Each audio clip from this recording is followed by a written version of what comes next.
It's crazy to me how when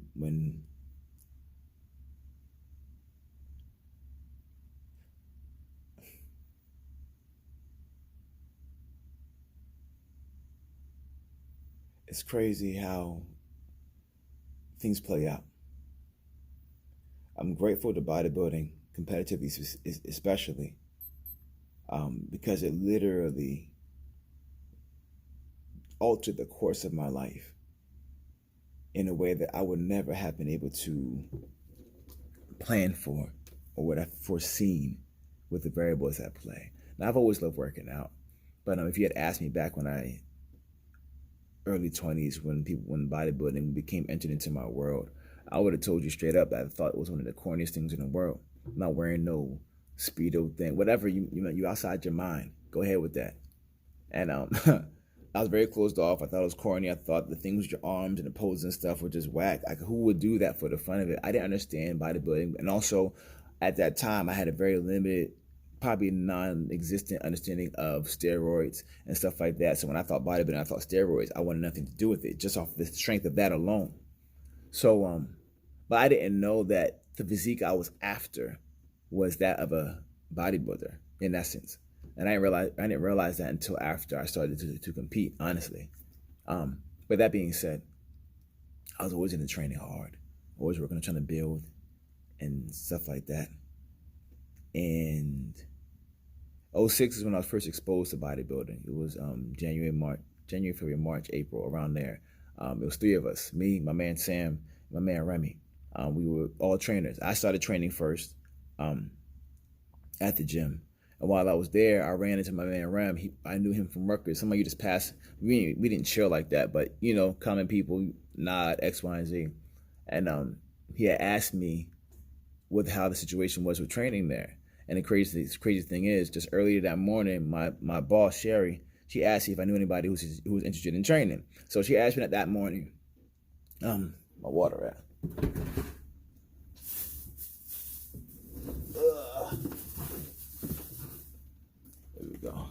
She asked me that morning.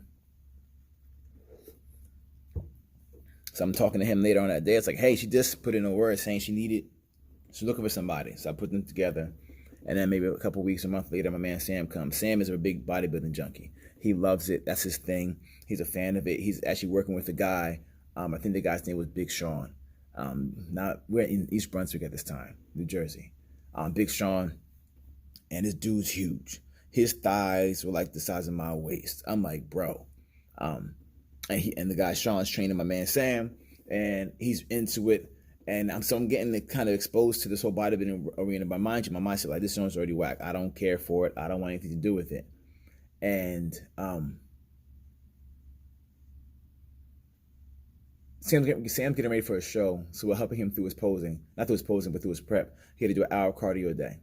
So Rem and I decided to help him out. We each opted to do a half hour with him apiece. That was the first time I ever got into the gauntlet, the stairs. And I realized that it was challenging, so I kind of liked it, but I didn't like doing cardio at all at that time. So I still kind of stayed away from it. That being said, I'm exposed to bodybuilding that year. That's '06. That August, I'm away for summer camp. As I always did for sickle cell camp and hemophilia, so on and so forth, persistent asthma. I'll go away to camps to help with this, basically camps with kids who have this different life challenges. My sisters have sickle cell, so they will go to camps like that, and I got to help out, and I just kept doing it for years. I really enjoyed it. I miss it to this day. I'd love to do it again. Anyway, so I get back from camp on a Thursday, I believe, a Wednesday or Thursday, and my dad's home, which was odd, and he is on the sofa with a bag of a McDonald's bag next to him. Doubly odd. Didn't make any sense. So to see him lay on the sofa chilling, I didn't think nothing of it. I was in my own world at that time. I'm just out of college. I'm trying to grind. I'm trying to build up my training stuff. I'm really in a place where I'm trying to prove to my parents I can make moves on my own and put myself in a position to make moves and get out. So I missed the signs. So I think that was a Wednesday or Thursday, and then that Friday, he was at some doctor's appointment, and it was that time period where his whole thing of him passing came to be. He passed out that Friday somewhat. They take him to the hospital. He comes back Friday night. We see him.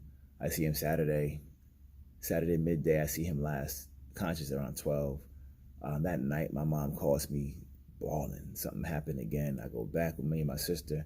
I got to the hospital in like 10 minutes. It's like a good 20, 25-minute ride. I was haul-assing it. Anyway, all that to say, stuff takes place. By that following Monday, he's gone. Monday around 9:28, 9:32, something like that. It was a rough shocker because no one saw it coming. That being said,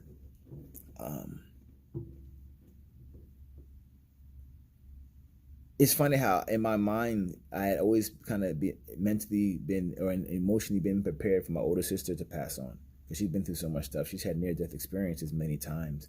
It's countless how many things she's experienced and seen and felt and has gone through, the trauma. Yeah, her walk and her journey is different. So that being said, I had always came to terms with that being you getting that call. Maybe I'm sitting in school and then somebody comes from the front desk saying, or they call it a loudspeaker for me to come down to the office. I would have these imaginings in my head as to how I would feel, what would go on in my mind, and how I would react. Would I cry? Would there be tears? Would I be emotional? Would I want to say strong for mom in the oven? I went through this stuff in my head because it was all I knew growing up. And when things got really bad with her, it became even more present in my mind. But at no point in time did I ever dream about anyone else in my immediate family not being with us or not being with me for a very, very long time. So when he passed, it was a blow. Like, what? Huh? Who passed? The EMTs came to our house so often that when they got the call to come to that same address, even the EMTs were surprised that it wasn't my sister. Think about that. They're like, wait, you mean the dad? So, because they knew us. Anyway, that's 06. Into 07, I remember in that fall of that year, my girlfriend at the time made it really clear. I didn't mean to say it like that. Because what I say next makes it a little different. It makes the vibe a little different. She pointed out to me that, hey, our anniversary is the 24th of November. That's the date we started going out back in 98. I could tell you the whole history. Our first phone call was on the 16th, and I could tell you the time, anything. That's how I get down. Anyway, so she points out to me like, hey, babe, our next year, 07, our anniversary is on a Saturday. That's not going to happen again for who knows how many more years. So one thing we had the hope to be able to do was to keep our same anniversary date, and this is where it lines up. But mind you, I'm just coming off my pops just passing. And to plan for a wedding, you need time. We hadn't started anything. This wasn't the major push. We were engaged at this time.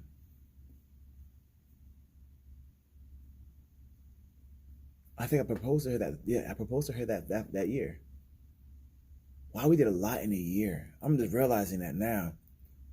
Because I didn't propose to her in 06. Or did I? I did. It was her birthday. Yeah, it's her birthday of 06. Father passed in August. And then you're going through whatever you're going through. You're in this lost space. And that was something, and I proposed to her. That's something I was already planning to do. It just allowed me to have something of hope to hold on to at the same time as I was going through a lot of grieving. I got really, really distant. And so when we got engaged on her birthday of that year, and then looking at dates, we realized, the following year, our anniversary is on a Saturday. And we wanted to keep the same date. So we made it happen. And 07 was all about that, grinding, getting money, relocating gyms, so on and so forth. And then here comes 08, and that's when the prepping began.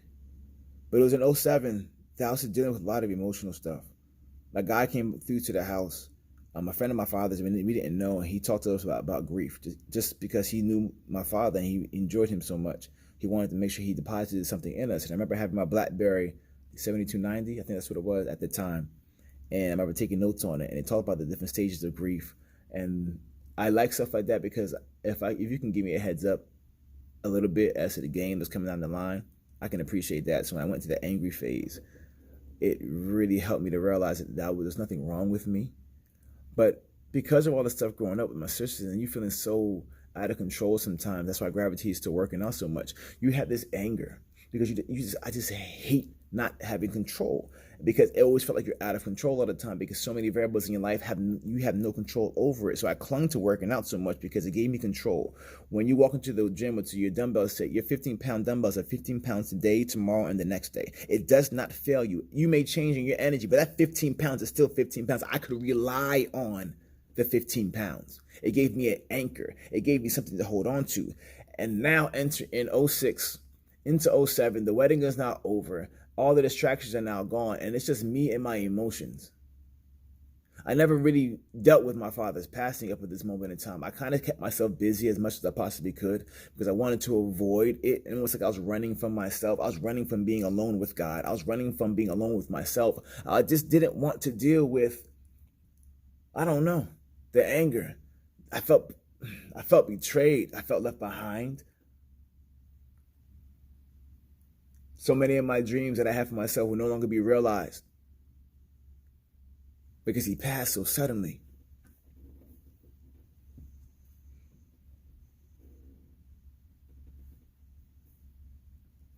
I hadn't yet to even become a man yet. So many questions I didn't ask. So there was a lot of anger. And there's no other men around like that. I don't have a bunch of uncles who I have a close bond with. So now I feel just by myself. So now I'm training. And in the gym, that is where I first met God. I met the silence. That's Psalms 46:10. Be still and know that I am God. I met that. I connected with that in the gym. There was this silence. There was this stillness in my body. There was this vibration. There was this frequency. There was this knowing. I could just feel it. And I'm grateful that I found it, or it found me. So now I'm in these years and I begin to train. And I'm finding my training is becoming just more and more, not ferocious or aggressive, but it was. And I started playing with the idea of, when Sam mentioned the thing about the guy Big Sean he was working with, one thing he mentioned that these guys get endorsed and they get money. People come to the workout, take pictures of them. And I'm like, yo, that'd be freaking cool. You mean to tell me you're going to come to my workout, take pictures of me and pay me? So I can get paid to work out? I've been playing with that thought since 06 and into 07. And now I'm into 08.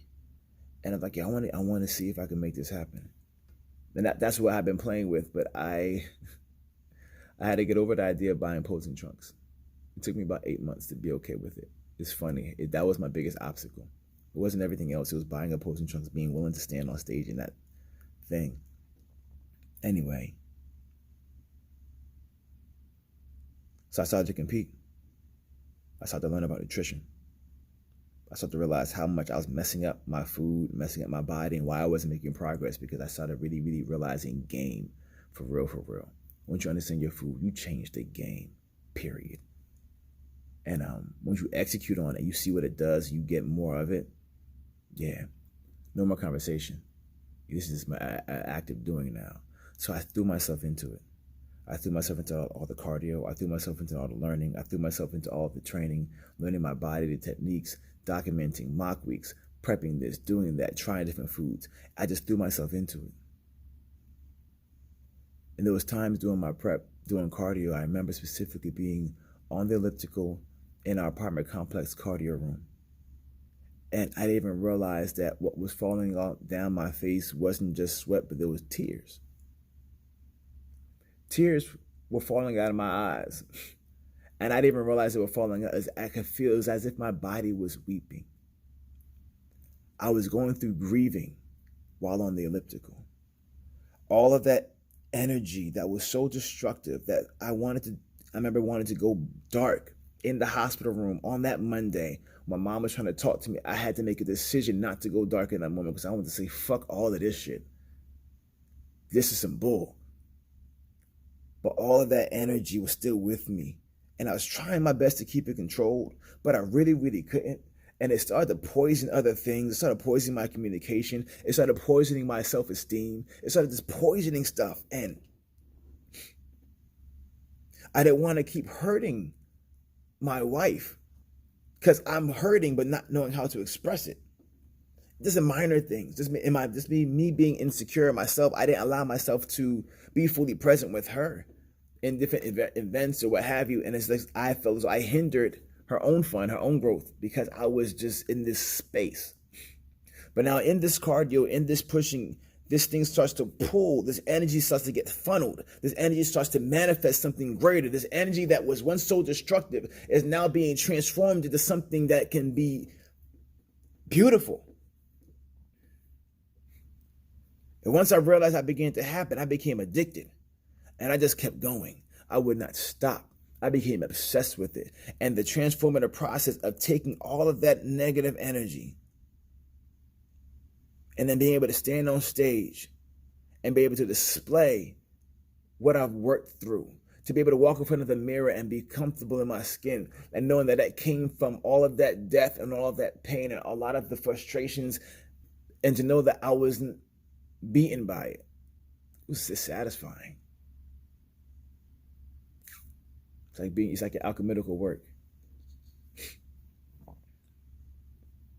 So I say bodybuilding saved my life because that I don't know who I would be today if I didn't start to compete. I don't know if I would be, I know I wouldn't be the version I am right now. I'm not sure how angry I would have been. I'm not sure how less communicative I would have been. I'm not sure how much more aggressive I may have been. I don't know. But I know that the process of this transformation process of learning my food and learning my body and wanting to build and develop and take care of my temple, it has literally allowed me to become the best version of myself to date. And I'm indebted to it. The disciplining of your body, it does a hardening of your spirit in one of the best ways, a hardening of your will. When you show up 4, 5, 6, 7 days out the week and you just push against aggression, you push against opposition, you realize and you understand that failure is your friend. You realize and you understand that you need the resistance in order to get better. And if you keep pushing, you will eventually be able to push more. And you understand these principles that come and they start to transmute into other areas of your living, of your lives, of how you choose to communicate, of how you choose to talk, of how you choose to listen, of how you choose to interact with life. And it comes just from this parable or allegory of just being in the gym, understanding your reps, understanding your food, understanding the nuances and that the details matter. When you take that principles into your relationships and you understand that details matter, you know, you've already learned how to read through the subtle cues between feelings and thoughts. So when your partner is speaking to you, you're not able to read the subtle cues between her thoughts, her feelings, and her tones, and be able to infer much more effectively what she's trying to say to you. I learned that in the gym. With the weights. Sounds weird, sounds crazy, I get it. But there's an orchestra in the weight rooms. There's an orchestra in the reps. There's this harmony with your body that you can get into. And you realize that that same harmony you have with your body, you have with everyone around you. But you have to be sensitive to it. You have to be willing to get in your reps. Because that connection, that mind-muscle connection, that ethereal connection, that connection with your partner, that connection with your children, that connection with your family, it could be so much stronger than it is right now if you want it to be. And because of what I've learned in the gym, I want to take those same things and apply those same principles to the relationships with my boys, with my wife, and really, really take that communication to a whole new place, for a whole new level of execution. So again, I'm grateful to bodybuilding because it literally has saved my life and it's given me a new life. It's given me a new understanding about life. Because it wasn't until I had to compete that I had to really begin to question myself and push myself in ways I had never been pushed before.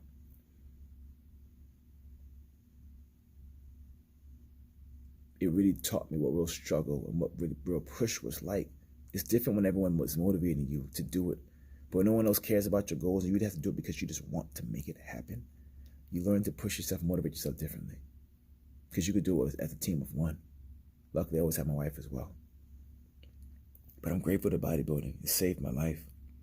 It's allowed me to be the man I am now, the father I am now, the husband I am now, the brother I am now, the son I am now, the friend I am now. It has impacted and infused and recharged every area, especially even my walk. Spiritually, I am in the, I don't want to call it a place. I am in my flow. In a way that I cried for, prayed for, begged for, pleaded for years ago. And that's not coming from a place of arrogance. I have worked to be where I am right now in my walk. But it started because of the training of my body.